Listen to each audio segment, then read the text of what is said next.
ख़ास तौर पर ख़वातीन जो आधी आबादी है, जो वर्किंग वुमेन है, उनके अपने मसाइल हैं। जो घर में वर्किंग वुमेन है, असल में ये तसव्वुर भी दुरुस्त नहीं है कि जो घरेलू खातून होती है वो काम,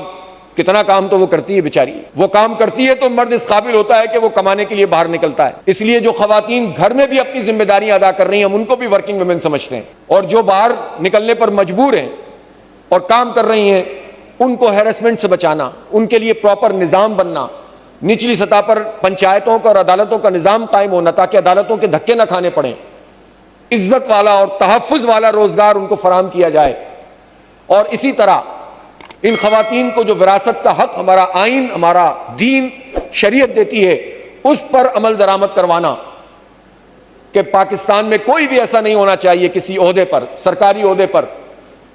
कि जो अपनी बहन, अपनी बेटी और अपनी खवातीन को अगर विरासत में वो हक नहीं दे रहा